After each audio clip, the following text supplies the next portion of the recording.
Ko'rib turganingizdek, bugun ham bir piyola ko'k choy ustida seriyali kitoblar haqida gaplashamiz. Turk tilini o'rganganimga endi 1 yildan oshgani uchun bu tildagi seriyali kitoblarim nisbatan kamroq. Bugun sizlarga ularni tanishtiraman. Assalomu alaykum. Sizlarni bu seriyadagi kitoblar bilan tanishtirishimdan oldin kanalimga obuna bo'lib, videoga like bosib qo'yishingizni so'rardim. Shu orqali kitoblar haqidagi videolarni qo'llab-quvvatlagan va ularni doimiy kuzatib borgan bo'lardingiz. Rahmat. Menimcha hamma kitobxonlarda seriyali kitoblarni yig'ish kasalligi bo'lsa kerak. Sizda o'sha qaysidir bir kitobning boshqa bir nashri bo'lsa ham, siz yig'ayotgan seriyada o'sha kitob chiqsa, yana takror sotib olaverasiz. Ana shunday bedavo kasalliklardan biri menda ham yo'q emas. Avvalo kichkinalaridan boshlamoqchiman. Menga juda ham yoqadi bu seriya. Aslida bu seriyadagi kitoblarim biroz ko'proq, tanishlarim, yaqinlarim so'ragani uchun ularga o'qishga berib turganman. Qaytarib ola olamanmi yo'qmi bilmayman, chunki kitob nihoyatda go'zal. Mana ko'rib turibsiz, ularning yon tomoniga ham rasmlar solingan. Mana har birining mavzusiga moslab naqshlar chizilgan 4 tomoniga va bu seriyadagi kitoblar qaysidir ma'noda olib yurishga qulay, cho'ntakbob va juda ham sifatli chiqarilgan. Bu kitobni 9 degan nashriyot chiqargan, 9 degan nashriyot ya'ni, va bu seriyani Turkiyaga borib sotib olganimda hali juda ham ko'p emasdi. Taxminan 10 ga yaqin kitob chiqqandi, lekin internet saytlaridan kuzatib turibmanki, hozir ayni shu seriyada chiqqan kitoblar anchagina bo'lib qolgan. Endi bu seriyaning o'ziga xosligi tomonlaridan biri, kitoblar asl tilidan tarjima qilingan turkchaga va kitoblarning hammasi super muqovali. Bu narsani kitobxonlar juda yaxshi tushunadi. Ya'ni usti boshqacha va uni yechganingizda ichi umuman boshqacha dizaynda bo'ladi. Mana. Ko'ryapsiz-a? Qanaqadir pushti sifat, naqshli va yonlarida rasmlari bor. Uning ichidagi matni ham juda ham chiroyli qilib joylashtirilgan. Ko'rsangiz, o'qishga beixtiyor sizni qiziqtiradi. Bu kitob Osamu Dazaining O'quvchi qiz, O'renchi qiz degan kitobi. O'qib chiqqanman, juda ham yaxshi, juda ham saviyali. Lekin bilishimcha bu kitobning o'zbek tilidagi nashri hali nashr qilinmagan, lekin Akadem nashr va yangi asr avlodini tarjima qilishyapti degan gaplar eshitgandim. Chiqarsa yaxshi bo'lardi. Keyingi kitob yana Osamu Dazaidan Palyacho chechaklari. Chiroyli chiqqan bu kitob ham mana sizga hozir ochib ko'rsataman tashqi tomonini. Bu o'zi hammasini tashqi tomonini ko'rdingiz, ichini ko'rsatsam bo'lar ekan. Mana buni ichi, naqshlari oldingisidan farq qiladi. Bu tomonidagi naqshlari ham va yuzidagisi ham hozir ochib ko'rsataman ikkalasini. Mana juda o'xshash, ammo farqli. Bitta davlat Yaponiya klassiklari deb nomlanadi. Ko'ryapsiz orqalarini ham. Adashmasam, Dazaining bu kitobi ham o'zbekchaga tarjima qilinmagan. Keyingi kitob ham Yaponiya klassikasidan Akutagawaning Kappa nomli kitobi. Mana ko'ryapsiz ustidagi dizaynini va bu ustidagi jildini olib tashlaganingizda mana bunaqa kitobni ko'rasiz. Juda ham bejirim, och ko'k rangda, qanaqadir kul rangga o'xshash, naqshlari ham juda chiroyli va bu tomonidagilar naqshlari ham shu rangga hamohang qilib tanlangan. Ko'ryapsiz-a? Ichidagi matnlari ham juda chiroyli joylashtirilgan, maza qilib o'qiydigan. Eng muhimi, olib yurishga juda ham qulay. Men bu kitoblarning deyarli hammasini o'qib chiqdim va metro, avtobusda olib yurganingizda qish paytida o'qiganman, kuz qish paytlarida o'sha kurtkalarning cho'ntagiga bemalol sig'ib ketadi. Ortiqcha bir mashaqqat his qilmaysiz bu kitoblarni ko'tarib yurishda. Shu tomondan ham juda hozirgi zamon odamlarini o'ylagan holda, ularga moslashtirilgan holda chiqarilgan deb o'ylayman mana shu kitoblarni.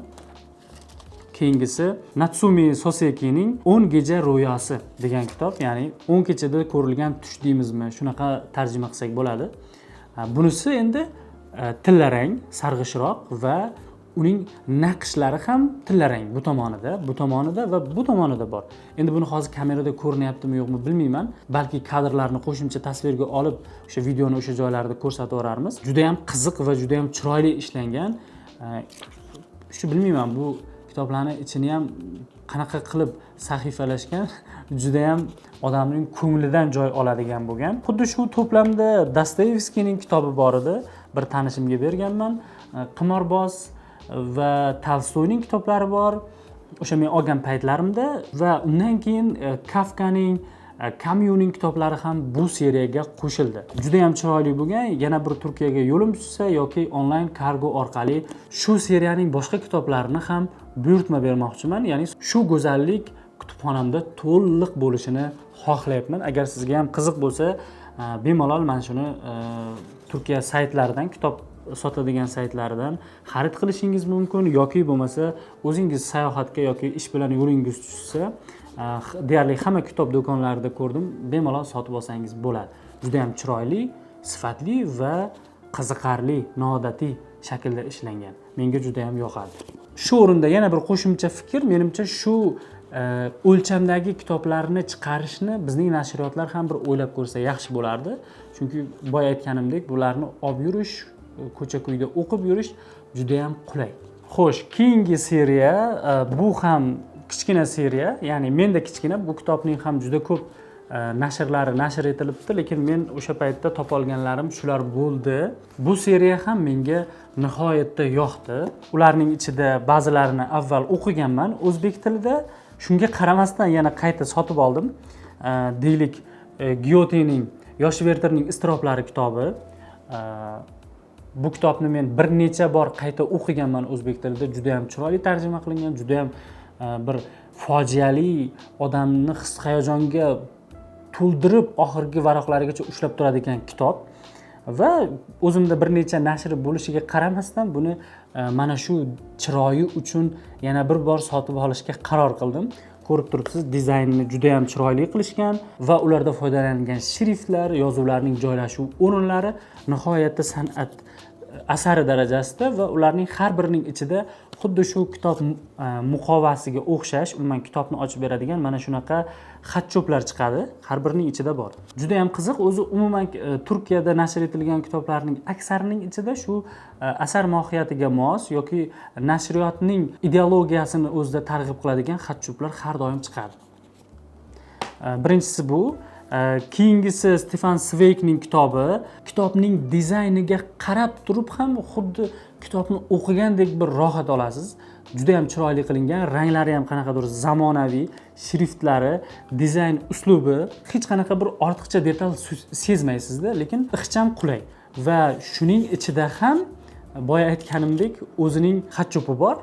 O'zi umuman Turkiyada Zweigni juda ham yaxshi ko'rishadi. Juda ko'p kitoblari bor va qisqa kichkina qissalari, hikoyalarni bitta alohida kitob qilib chiqarishgan.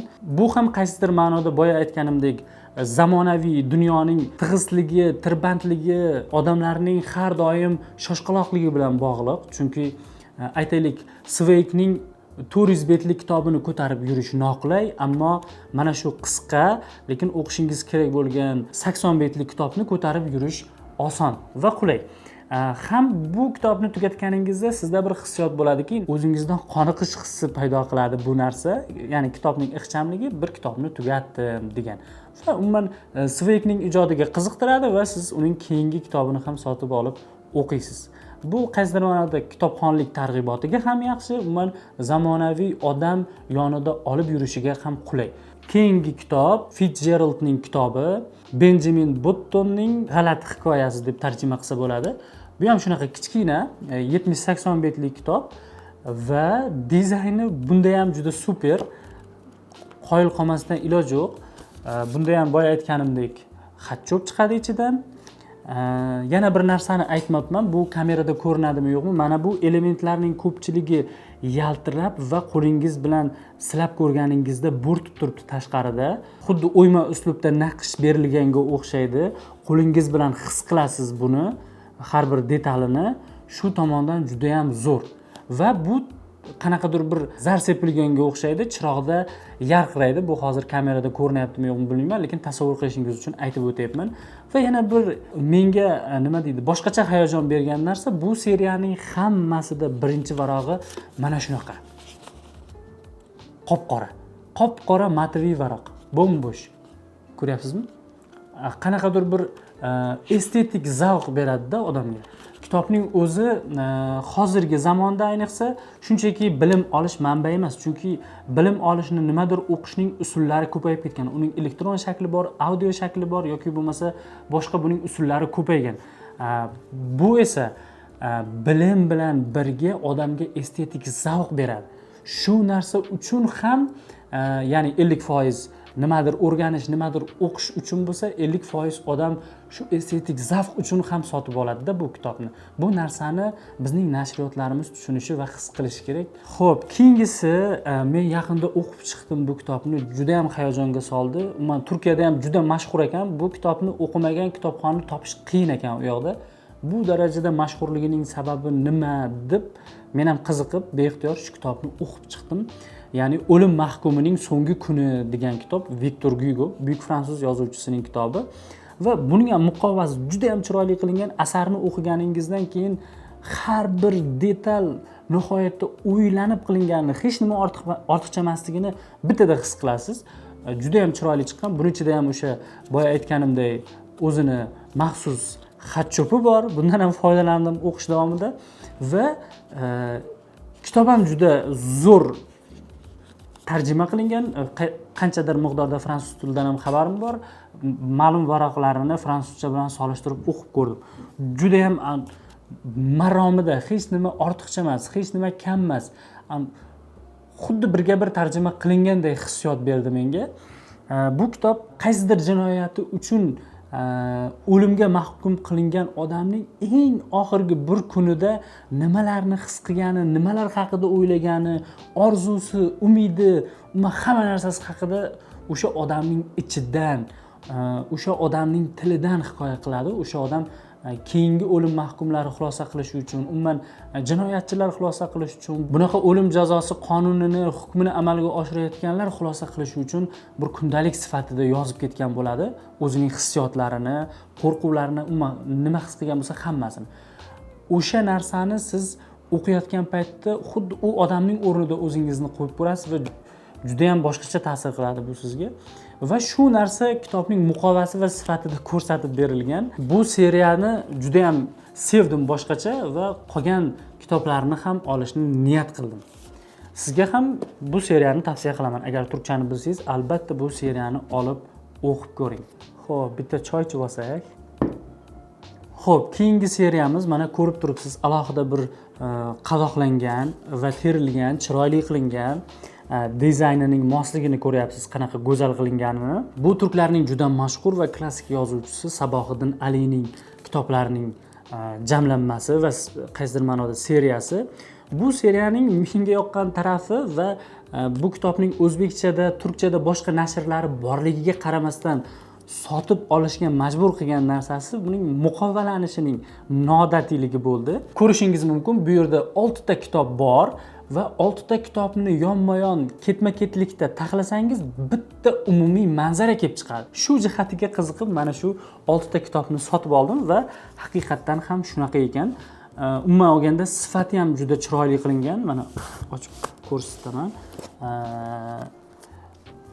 Mana sifati ham juda zo'r, juda mashhur kitoblar, o'zbekchaga ham tarjima qilingan. O'sha ichimizdagi shayton, kuyjaklik Yusuf bor, Mo'ynamantulli Madonna bor va bir ikkita hali o'zbek tiliga tarjima qilinmagan asarlari.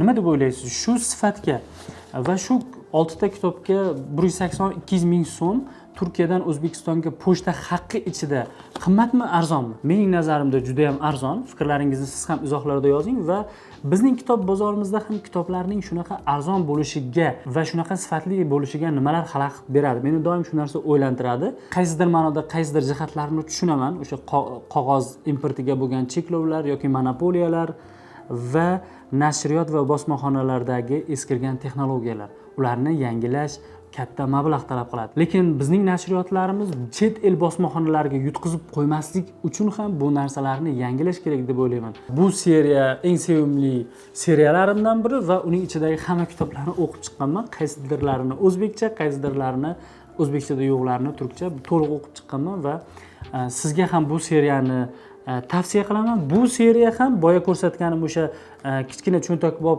yapon klassikalari haqidagi o'sha seriya bor-ku, mana bu seriya. mana bu seriyani nashr qilgan nashriyot nashr qilgan. Umuman ulardagi muhova dizayneri, umuman muharrirlarning didiga besh ketdim. 9 degan nashriyot, bir qarab ko'rsangiz bo'ladi internetdan, o'zining sayti bor va saytidan kitoblar xarid qilsangiz ham bo'ladi. Ya'ni chiroyli chiqarishar ekan kitoblarni. Xo'sh, siz Sabohiddin Alining qaysi kitoblarini o'qigansiz? Bular haqida ham fikrlaringizni yozing. Umuman yozuvchi haqida, yozuvchining kitoblari, uning g'oyalari haqida qanday fikrdasiz? Menga qiziq. Menga bu yozuvchi juda ham yoqadi. Sizning ham fikrlaringiz men uchun qiziq. Keyingi to'plam esa mening yana bir sevimli yozuvchim, ammo u turk emas, yaponiyalik yozuvchi Haruki Murakamining ushbu to'plami. O'zi aslida 10 ta edi, uni ham bitta tanishim olgan, qaytarib beradimi yo'qmi bilmayman, lekin bu seriyadagi kitoblarni faqat muqovasi uchun sotib olmaganman, chunki bu kitobni xarid qilgan paytimda hali o'zbek tilida Murakamining kitoblari yo'q edi.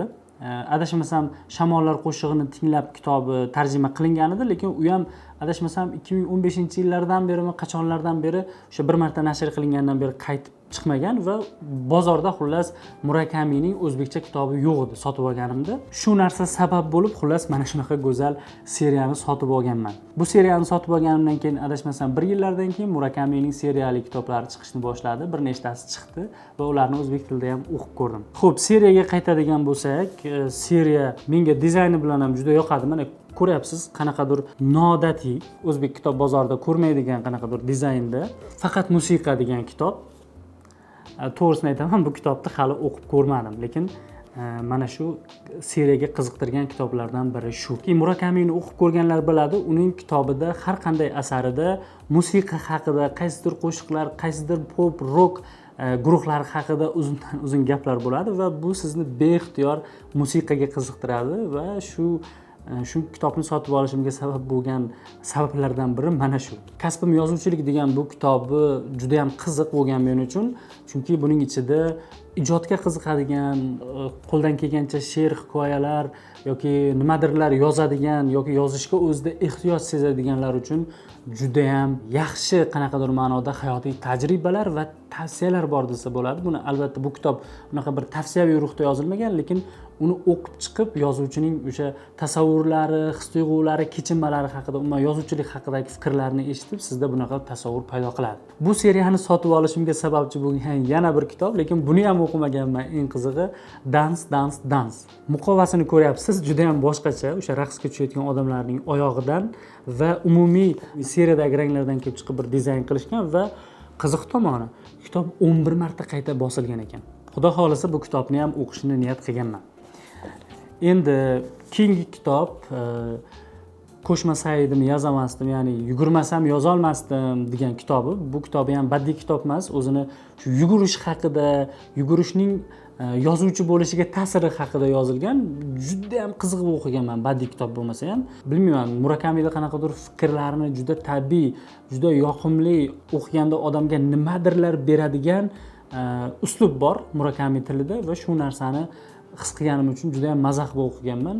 Bu kitobni o'qishni tavsiya qilaman. Juda ham yaxshi kitob, lekin o'zbekchada yo'q. Qaysi tilda bilsangiz, o'sha tilda o'qishni tavsiya qilaman. Juda ham yaxshi kitob. Bu seriyadagi keyingi kitob meni nomi bilan o'ziga jalb qilgan.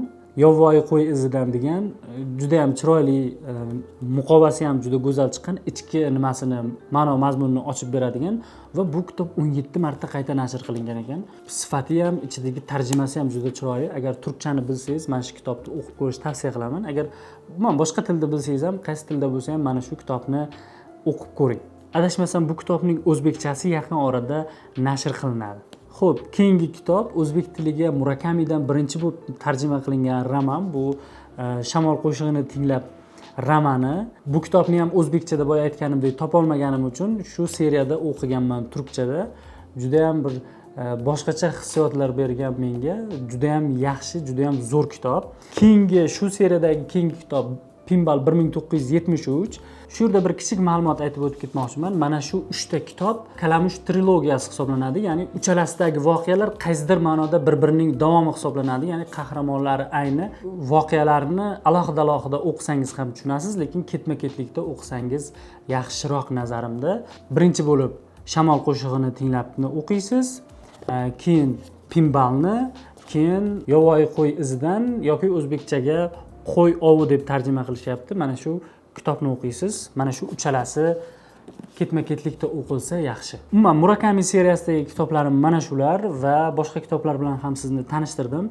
Xo'sh, bu yerdagi turkcha seriyali kitoblardan qaysi biri sizni qiziqtirdi, qaysi birini o'qib ko'rishga juda ham qiziqdingiz? Umuman kitob bilan tanish bo'lmagan holda shunchaki seriyasining o'zi, ya'ni muqovasi va umuman bir-biriga mutanosib shaklda qilingan o'sha seriya go'zalligi sizni o'ziga maftun qildi va o'qib ko'rishga undadi. Bu haqida fikrlaringizni izohlarda yozib qoldiring.